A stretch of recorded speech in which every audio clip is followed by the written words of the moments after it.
bagiye gukina na equipe yitwa Manchester City. Match yo gutangura bagiye bafise impamba y'ibitsindo bigera kuri 3 batsindiye kuri Santiago Bernabeu. Muravyibuka ibitsindo vy'umugabo yitwa Federico Valverde. Ukubitsinda baja mu gihugu cy'Ubwongereza biteze ko baza guhura n'akazi katorosha imbere equipe yitwa Manchester City, ariko witwa Bernardo Silva akazara korosha abona ikarata itukura hari kirikare. Manchester City iroroha irafukama hasi shira amavi yose hasi ifatwa gisivire itsindwa na equipe yitwa Real Madrid ibindi bitsindo bigera kuri 2 aggregate ibitsindo 5 kuri kimwe. Aya ma equipe atomboranye inshuro nyinshi zishoboka bahura muri zinkino zo gukurakura namwe ndavuga Manchester City na equipe yitwa Real Madrid. Ikibazo ca mbere nahise nibaza ngo ukubona umugabo yitwa Alvaro Arbeloa na effectif afise hariya itaririmo abakinyi benshi muri match ale na match retour, yamara dufise umugabo yitwa Pep Guardiola n'ubunararibonye bwiwe bwose afise nabo bakinyi bakomeye. Twogaruka kuri rya jambo rivuga ngo nivyo experience woyigira, ariko Papa Arba ubushobozi nabwo n'ikindi kintu kidasanzwe mu bikorwa bya misi yose dukora. Iyo hajemwo experience narabonye aho ufise experience atsindwa n'utayifise, ariko muri football ahanini siriti muri aya marujuru ya Champions League yare ni inshuro nyinshi yereka abantu ko ari umwami w'irihigana. Tuvyemeranye ibikombe 15 nibyo hari gihe haza equipe zikayi nayo yakora amakosa bakayikosora, ariko still nta na kimwe gikuraho ko Real Madrid ari equipe nkuru kuruta izindi. Ugiye kuraba neza uhereye kuri jewe peut-être no ku bandi, je nabona ko Real Madrid ihuye na Man City fasi mbona umenga Man City zo isezerera. Bahuye mu mwaka weze gutya nyene, no bahuye muri match de barrage ça fait des abayisezerera, kandi ukabona ko Man City namba igomba imara imyaka 2 idatwaye igiko itageze muri quart de finale. Promo kwa Man City ari ikintu kitagenda neza. Nukuvuga ngo ndayiraba nkaraba hari uburyo yaho rikoramwo, hari abakinyi yari ifise yatakaje itarasubiriza convenablement. Habona Pep Guardiola ça fait 10 ans myaka 10 gihe kimwe niho Joel Matip yavuze kuri Klopp aravuga ati genda bitahura umwaka kuri sabatike yafashe kuko kumenyereza kuri ho nivo n'ikindi kintu. Umucoach arategura entraînement, umucoach arategura speech yose agomba kuvugisha muri media, umucoach arategura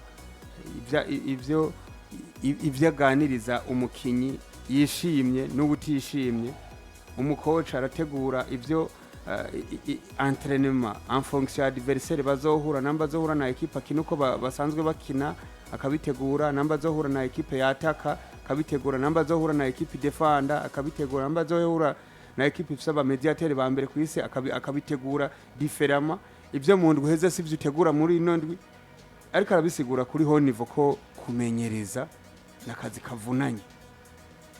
kavunanye wama mu bitabo uri kurategura.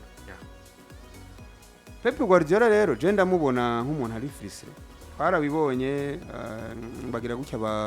bashwana n'umugore sinibuka menga nta no ko sinzi ko barasubira, ariko still mu byo bapfuye harimwo nako kazi. Bamubwiye ati wari ukwiye kuruhuka nanje umwanya. Uriya kubaka biragoye kuko hari gihe umugore ubumuha byose mugaka akubwira ati wewe ubimpa sindakubona sihuri, abana barakurekura amatejuru.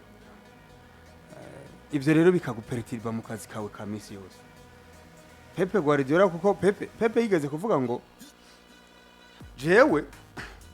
hamwe no bakora mubaza ati umubona gute umukinyi wa ntuza wa abakinyi bawe bari muri Television International bariko baramubaza abadakinishwa nkuko abakinisha, arababwira ati simba beshe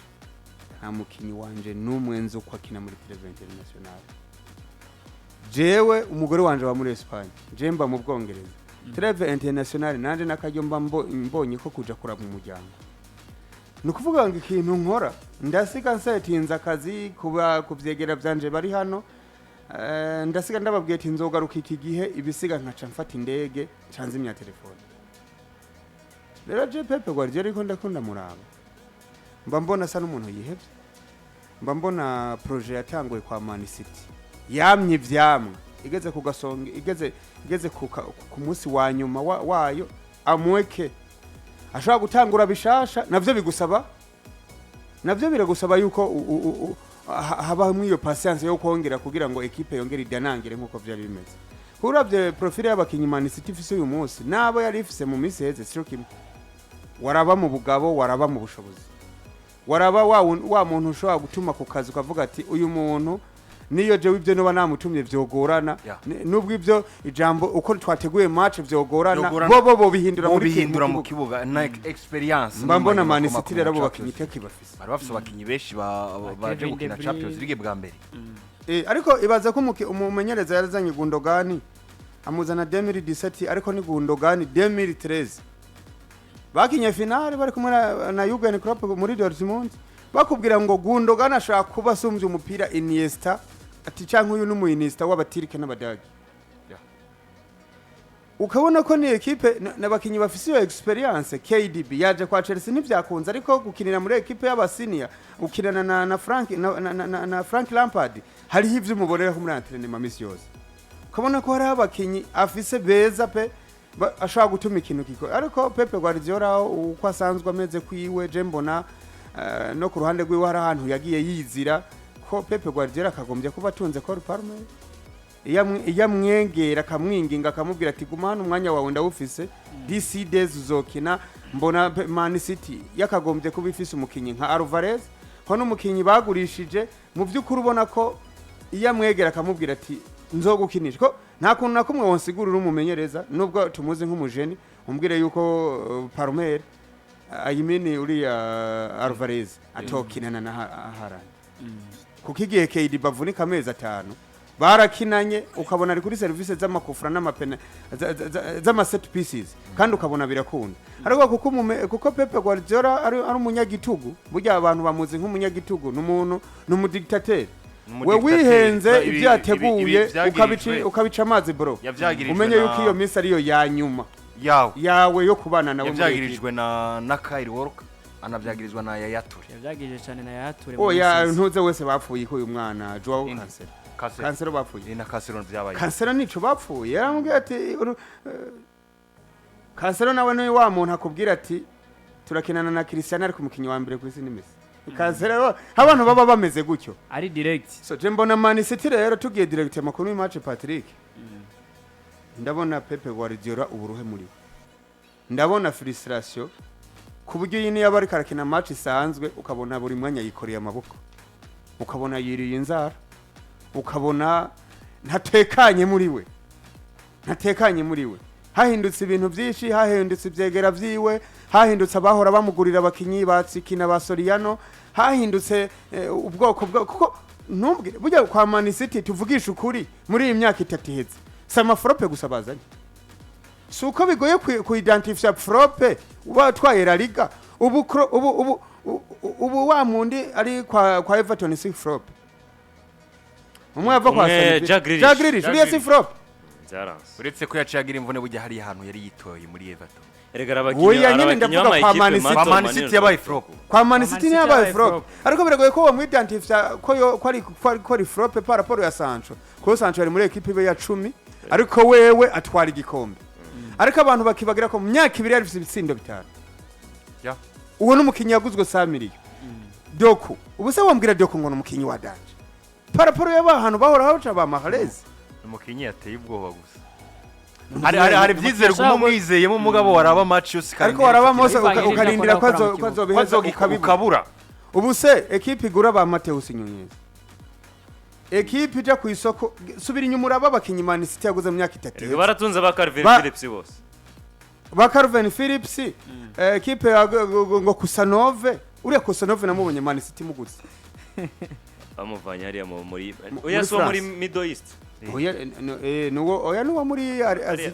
hariya bavuka muri hariya nuwo muri Aziya bavuka muri Uzbekistan none baregeranye hari bara ni bya bihugu bya hariya za Iran ni muri bwa buseruko bwo hagati urabyumva Pepe Guardiola ukabona ko ari uburyo bwo kugura hahandi ubona ngo equipe iragura umukinyi mwiza ivyo bintu bikaba byarakarorero nka 2024 nka 2020 hafi tuja 2025 yaguze Kusanov agura Victor Reis urakire muvandimwe mwana we Chelsea ntizotwica urabona yaguze Kusanov ku miliyoni 40 agura Victor Reis ku miliyoni 37 agura Omar Marmoush amukuye muri equipe ya Frankfurt yari meilleur buteur wa Bundesliga muri Bundesliga aca musinyisha muri equipe ya Manchester City ujyawe hari kinarafasha wanaraba yaguze igihungu bita Juma ku miliyoni 6 Juma n'agapeti baguze Victor Reis wamuvuze Victor Reis namuvuze baheruka kumutiza hariya no muhungu yitwa Juma ni yagiye muri equipe ya Sosthene unaravye ko ndarabizindi transfer no mugabo yakoze Pep Guardiola uretse bano bakinya ariko ubwa mbere na mbere abakinyi ba mbere bo birumvikana ko n'abakinya atakintu na kimwe bigeze ba Manchester City muri ayo mazina yose yaba Omar Marmoush yaba Kusanov yaba uyu muhungu Victor Reis wo Juma we yaciye anava muri club aja gutizwa muri equipe ya Sosthene mu bakiri bato ariko kandi yandi mazina yari yasinyishije ico gihe yasinyishije umugabo witwa Farfan bibaza ko abantu benshi baca bamwibuka asinye ku buntu yasinyishije Nico Gonzalez ku miliyoni 60 z'amafaranga y'amayero mukuye muri equipe FC Porto umwana wo mu academy ka Barcelona Frop uyakuranye na bagavire Nico Gonzalez yahombeye Barcelona yanaguze par exemple muri kono kwezi kwa gatandatu umugabo witwa Ryan Cherki agura Marcus Bettinera mukuye muri Chelsea agura Ryan Cherki agura Tijani Legendas agura umusore witwa James Jipan ku miliyoni 15 agura James Trafford miliyoni acanagura Gianluigi Donnarumma ku miliyoni 30 umugabo witwa Max Arine uyu ubone badugije yaguze Antoine Semenyo anagura Marc Guehi nabakinya yasinyishije umugabo witwa Pep Guardiola muri no myaka eko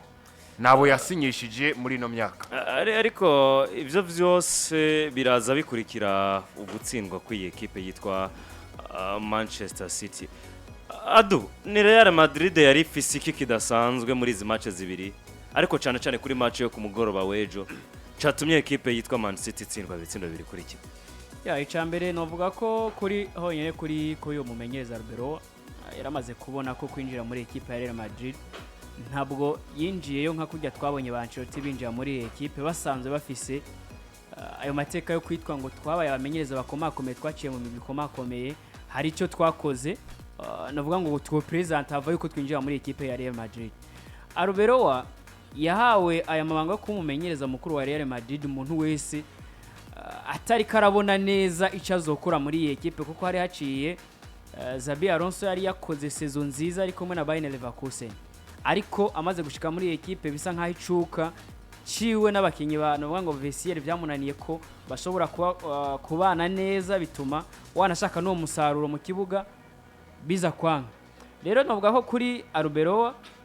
deje equipe ya Real Madrid guhera ku match bahuye na equipe ya Manchester City ya mbere equipe yabatsinze bitatu bagiye muri La Liga equipe yari determine n'ubundi tsinda yari ibitsindo 4 mu gihe equipe ya Manchester City n'ubundi yatsindiwe na Real Madrid muri match ya mbere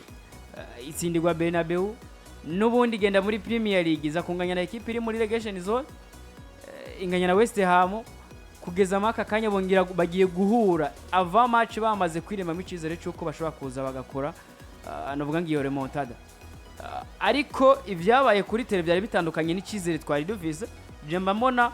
Pep Guardiola hari ukuntu nawe bujaje iyo umumenyereza yamaze igihe kirekire muri equipe ivyo yahora amenyereza menga sinzi ibintu bigenda biravako kuko kugeza maka kanya Pep Guardiola kinjira muri equipe ndakeka Phil Foden umwanya uko yagendera mara muri equipe yagendera mu mwanya munini ariko kugeza maka kanyize match zibiri Phil Foden nta mwanya numwe abonye matchare nabonye uyu mu defenseur wabo O'Reilly match isa nkaho yamunaniye match rero nta n'umunota numwe amuhaye uwo twavuze ngo Jeremy Doku nivyo no mu createur mu kibuga ushobora equipe yose bashobora guhura ashobora kuvuga ngo numukinyi mwiza umwanya n'umwanya ashobora gukireba ibintu ariko nawe ubona ibintu byo kurangiza canke hahandi nyene equipe bikeneye kubona ico gisindo biba bigoye kugira ngo uzomubone yakoze ico kintu hagati mu kibuga ugacigendo karaba equipe bisa nkaho yatakaye imbere y'uko urukino novuga ngo rugera aho tutangura kubona ishusho nyayo ya match kuko Bernardo Silva ikosa arikoza hakiri kare bamukubita ikarati tukura birangira equipe nivyo yategura gukorera equipe ya Real Madrid n'ubundi bipfa kuri ya Arbeloa ugacugendo karaba wewe yajazi ko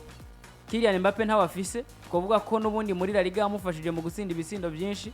ntiyari yatanguye ariko kandi twamubonye ko yahaye icizere bamwe mu bana basanze bari muri Castilla kuko nkoyo Thiago Pitachi navuga ko turiko turamubonamwe ubuhinga kubera ahawe ico cizere na Arbeloa Chikereka ko uyu mwana yagiye kwinjiza mu minota ya 70 Daniel Angel nawe numwe mu bana nawe novuga ko bakiri batoye novuga ko rero kuri Arbeloa bisa nkaho wewe yabona ko Swadavise kandi je nibaza ko Kylian Mbappe atari mu equipe hari ukuntu je mbona Real Madrid yisanzuye gusumba ko wanashaka Kylian Mbappe bahari kuko ahari babaze kari we baza gusereva hamaze gusinda ivyo bisinda ariko atahari babaze ko Ibrahim Diaz ashobora gucenga banga hagatanga ipasi kwa Vinicius canke byase akitsindira nkuko twabonye Fede Valverde muri match ya mbere ari waba umukinyi mwiza gusumba abandi bakinyi kandi n'ubona uvuga ngo nabo basatirizi bari bahari abo yari yatanguje n'ubundi bari bahari rero je novuga ko kuri kijanye na equipe ya Manchester City ni equipe novuga ko nivyo na defense yabo jemba mboni jega sindiko ndabona defense ya Kosanove na Mateo Neza mvuge ngo ni defense nziza ku buryo wogenda ugiye guhura na equipe ifise attaque nabonye yicara mu kibuga hagati ucugenda ugiye guhura na equipe ifise attaque nziza ngo ikuburemo ibitsindo ni ibintu biba bigoye cyane ari nayo mpamvu jemba mbona ko iyi equipe bisa nkaho ba De Bruyne twabona baba defenseur baciye muri equipe twabona bafasha Pepe Guardiola gutwara izo Premier League bisa nkaho bigoye ko tubibona ugacugereka ko rero na Pepe Guardiola bisa nkaho akazi yagahaze ko nabibonye no mu interview yakoze yavuze ngo kumenga mwese mukeneye kumbona nagiye ati gihe kimwe nzova muri equipe hama mubone nagiye rero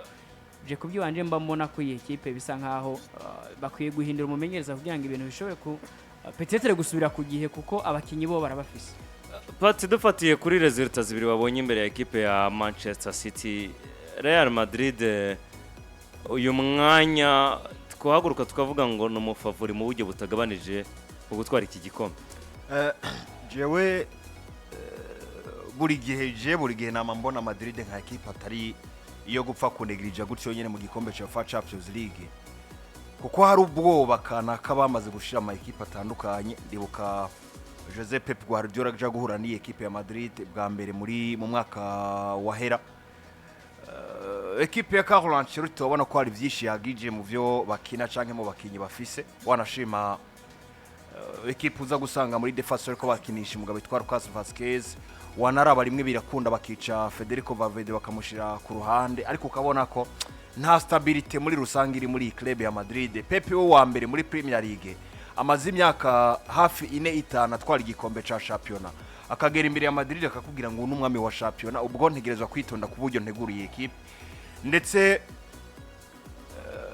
rimwe na rimwe canke kenshi bagiye bamubangamira mu match yatandukanye bakamukuramo iyi seziwa ya gatatu bakuramo Manchester City ariko nubwo bitakunze ko batwara ibikombe muri izo sezo zose kuko bagitwaye rimwe gutsinda Man City vyakozwe mu rukino rw'ibanze ubwo Madrid vyagaragara ko ari equipe idashobora kugwana vyuzuye bivanye n'urukino rwa mbere novuga bari bakinye kuri bivanye n'inkino bari bakinye muri La Liga Santander batsindwa na equipe ya Getafe bigasa naho menga ubwoba ni bwishi ko Madrid bashobora kwivana imbere ya Man City mugabo kimwe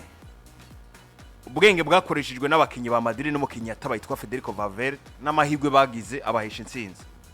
mu rukino rwo gusubiriza nk'uko bamwe bakivuga canke nk'uko bimera Pepe n'umugabo amaze kuruha mu mutwe hari ibintu akora bitegerezwa canke ubona ko directement bimutsindisha ibi nyene aja mu itangazamakuru akavuga ngo abantu benshi ngo bifuza ko nirukanwa muri club n'ibiki hari ibintu akora ubona ko bimutsindisha par exemple nka nivyo yari yagize urutonde rwiza mu bijanye no gusatira kuko je ko bwanje ndabona ko Antoine Semenyo hari ukuntu yari kumwe na Ring Brotarand mu gihe nawe acitaye ku bijanye no gutsinda ibitsindo vy'abatanafise na karite zo kugumana umupira ari hagati mu kibuga iyo umutanguje ukamushira kuri 10 direct mu vyisha ari kuravye kuzana Tijani Legendas yarakoze ikintu ciza igihe rero cari gikomeye hahandi umukiba batanguye kuruha aca mukuramwo acanjiza abandi bakinyi bagiye batandukanye baratsinda je ku bwanje no vuga gutsinda kwa Madrid batsinda equipe ikomeye nka Man City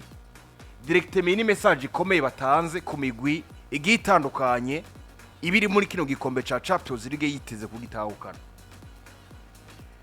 ibi ntibiza directement kubijanye n'ubwiza ngo tubonye Real Madrid bafise imbere ya City kuko iyo uravye match Madrid baba bakinye ukarabana match ibikinwa na equipe ya Bayern Munchen ukaraba match zikinwa nivyo match objectif ikinwa na equipe ya Arsenal wanaraba kandi n'umupira mwiza uri kukinwa na Paris Saint-Germain uvuga ngo urugendo kwa Madrid ni rurerure na cacare ko bagiye gukina na equipe isa ni yitwa nk'iya mbere nziza ku isi yitwa Bayern Munchen ikintu baba bafise gikomeye n'amateka Madrid bafise amateka abemerera gutera ubwoba equipe zose zibaho mu isi y'umupira w'amaguru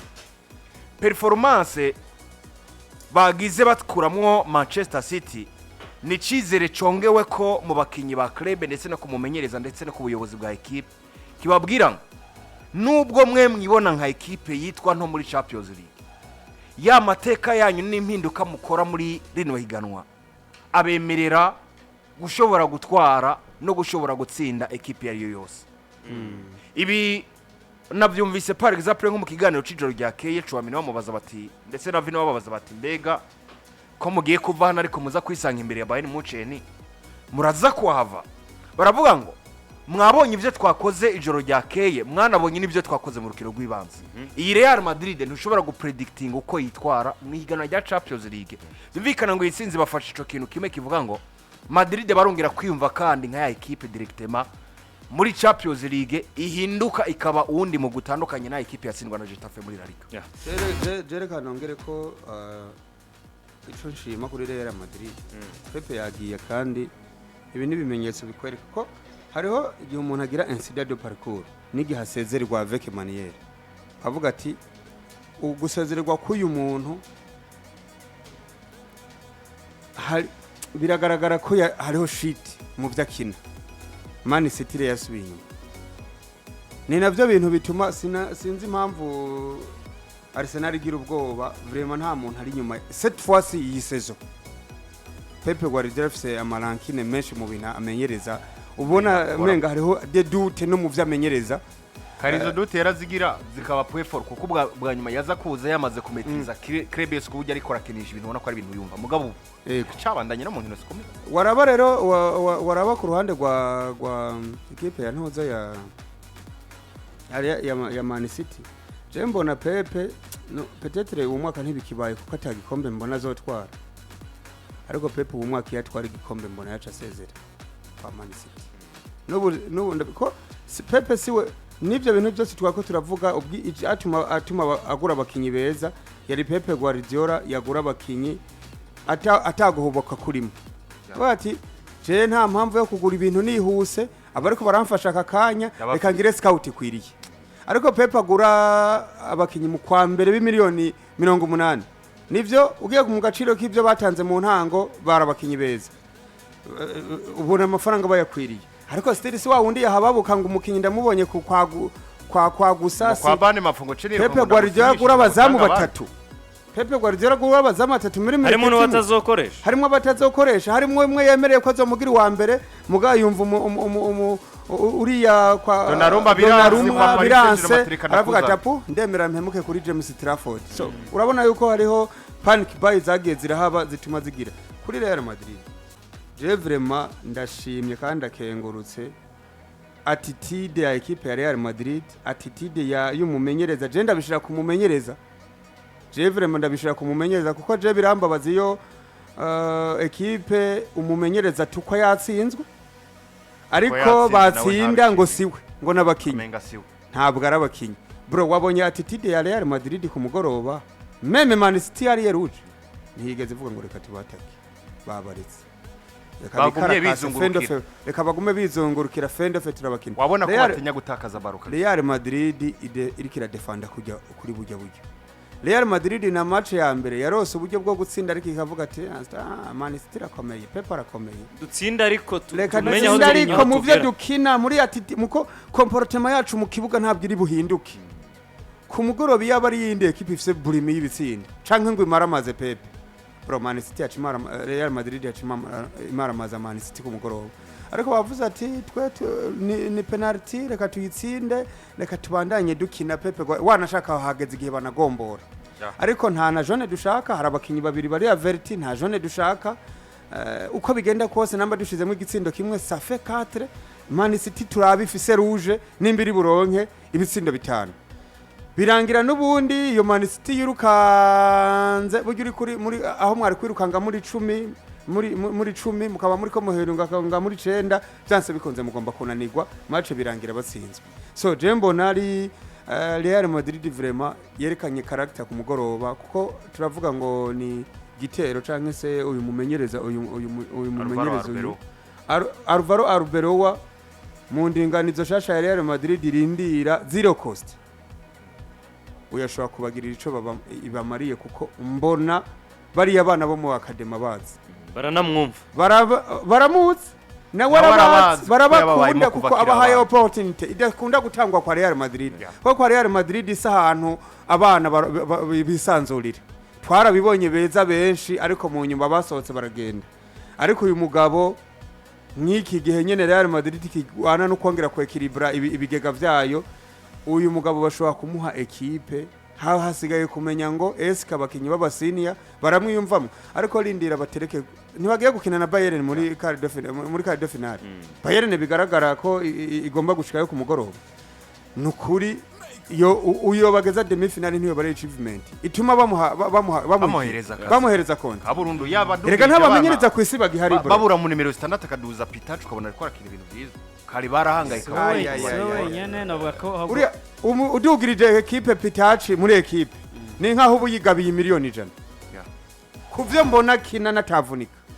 Nivyo kuri equipe ya Real Madrid na Manchester City ubwo no kurindira tukaraba quart de finale. Manchester City ravuye mwiragiye niba yigishitse ariko Real Madrid bo bazokina na equipe yitwa Bayern Munich mu gihe yobishitse kuri uyu mugoroba uko nabo bafise match na Atalanta kiza kubera Allianz Arena ubwo